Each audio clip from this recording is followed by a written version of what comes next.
What is happening, people? It is your boy Brad here. Welcome along to the Big Brad channel. And well, what can I say about that? That hasn't already been said by every single Arsenal fan around the world. I'm embarrassed. Utterly embarrassed, as well as disgusted by that performance last night. Utterly disgusting from start to finish. We just didn't turn up. It's the FA Cup, the competition that Arsenal have won the most, and it's a competition that we as Arsenal fans hold deep to our hearts due to the fact that we have won it the most times compared to any other team. But to lose to Nottingham Forest in that manner, after the performance we gave against Manchester City and lost, I mean, it's just a drop. It's a drop in terms of confidence. It's a drop in terms of our level of performance over the last couple of weeks. It shows where we need to strengthen. I mean, the midfield just did not look right at all. I mean, Lokonga, was just, he's just not the one. Not the one to replace Tyler Partey or Xhaka. Xhaka was out with, supposedly out with COVID he'd picked up, and Emile Smith-Rowe as well, he was out with a problem. So, can tell where we need to strengthen. We definitely need a centre midfielder. And 100%, 100,000,000%, we need a striker that can get us fucking goals, because we're just lacking in that area in terms of a striker that can deliver 20 plus goals a season, week in, week out, scoring goals. And we're desperate. We're desperate for that. For me, we need a backup right back as well, because Cedric, he's just shit. And Tomiyasu, we need cover for him due to the fact that he's injured at the moment. Supposedly had a dead leg. So that's why he couldn't feature or play in the game yesterday against Notts Forest. But what more can I say about that? I'm just lost for words. Honest to God. What this shows is that Arteta isn't afraid to make changes whenever need be. I mean, the Nuno Tavares situation, I mean, I've got to give credit to Mikel on that one, because Nuno was just, oh my God, he was just shocking. I mean, that pass to Leno, when he played the ball back, I was like, what the fuck are you doing? And he gave the ball away cheaply as well lots of times. The one time even when he let the ball roll underneath his foot and it went out of play for a throw-in, so I was like, just get him off. And that's exactly what Arteta did. He ragged him off and he threw a little tantrum, as players would do if they don't want to be taken off. But it is what it is, and I give credit to Mikel Arteta for that. And also I would like to bring up the fact that I credit Arsenal for the No More Red on the shirts. The pure white kit.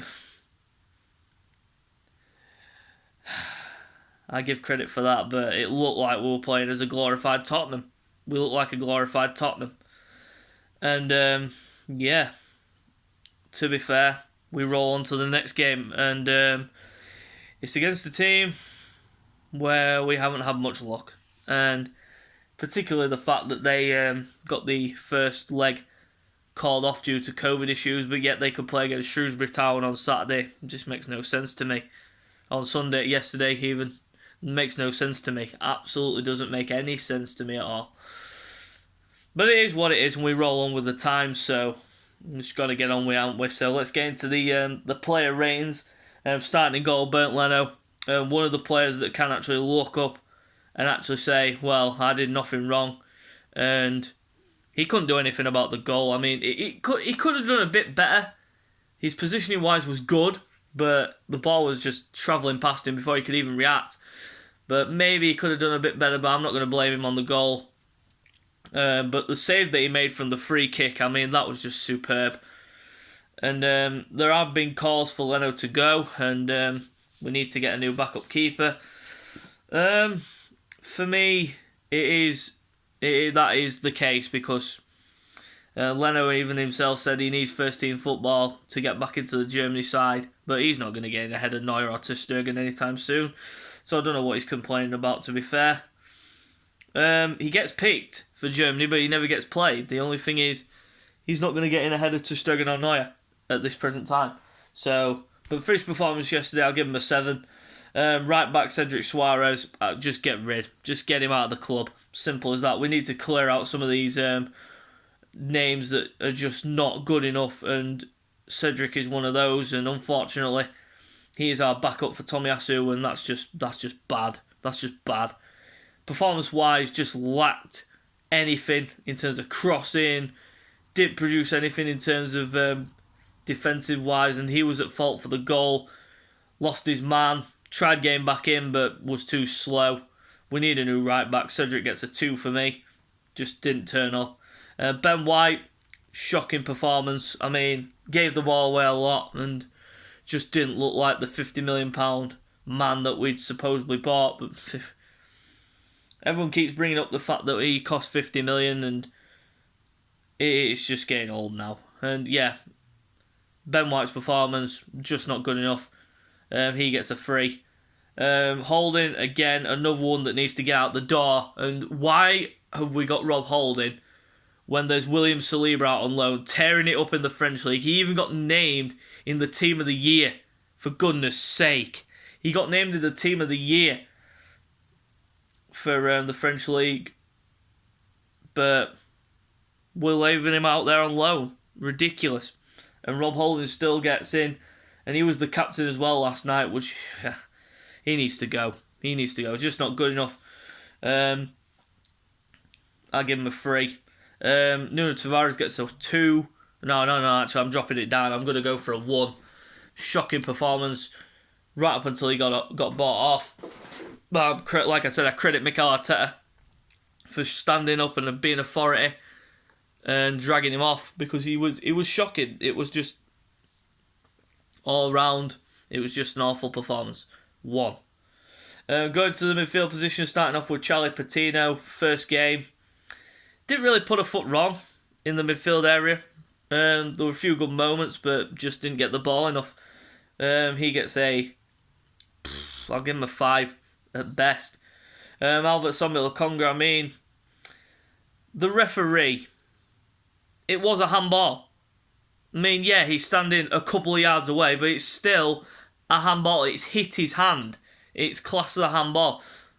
It's still a handball, but can't really blame it on the result. But why are you chipping the ball in midfield? And he's got to play now. Most of the games now that Thomas Partey has gone away on international duty, and that's why we need to invest in a central midfielder in this window. Definitely need a centre midfielder. That's one of the main priorities. As Mikel Arteta stated in his press conference before the game, he said that we need a central midfielder because we're lacking in that area, as we've just let Ainsley Maitland-Niles go out on loan to Roma. So for Albert Samuel Conga's performance, he gets a 3. Going to the wide position, starting off with Bukayo Saka, just wasn't his night. Just looked a shell of what the player, what he was in the last couple of weeks. Just leggy. He gets a 4. Yeah, he gets a 3 as well. Just didn't bring anything to the game. Martin Odegaard, you can see the press. Again, he was the one that was trying to press and make things happen, but it just wasn't happening around him, so I'll give him a 4 for that performance. Gabriel Martinelli, he just got buoyed up by that Spence. That guy Spence, he had him completely roused up, and Martinelli just did not look the player that he did. Like you say, the fixture congestion is just ridiculous, but you've got to put up with it. Martinelli's performance gets a 3. And Eddie Nketiah, again, scores a hat-trick in the last round of the EFL Cup against Sunderland, and he's thinking now that he deserves a spot in this team. Nah, not for me. I think it's time to just let him go. We need a new striker. Go out there and spend the big money on a striker, and I would personally love to see Dusan Vlahovic come in, but of course it's going to take a lot of money, but are the Cronkies willing to pay the kind of money that's needed to get these players in? Because we need them. We need them desperately. Going to the substitute, starting off with the man that came on for the longest period of time, Kieran Tierney. Didn't really bring much to the game. Few good moments, but didn't really pull up trees. Standard 5. Who else came on? There was Serge Kolasinac, just fucking pointless substitution. 5. And then there was one more. Who was the last substitution? I can't remember who it was. I'm just going to skip it and give it a standard 5, whatever it was. Manager Ray McArthur, he gets a 5. Poor all round. Poor all round from everybody. Half time, you're thinking, well, get in there, rally them up, get them back out there for the second half and try and get a win, but we just lacked it. And it was a shocking performance by Arsenal. So yeah, that's it for this video, and hopefully you do enjoy it, guys, and subscribe to the channel for more content. Until next time, we'll see you later.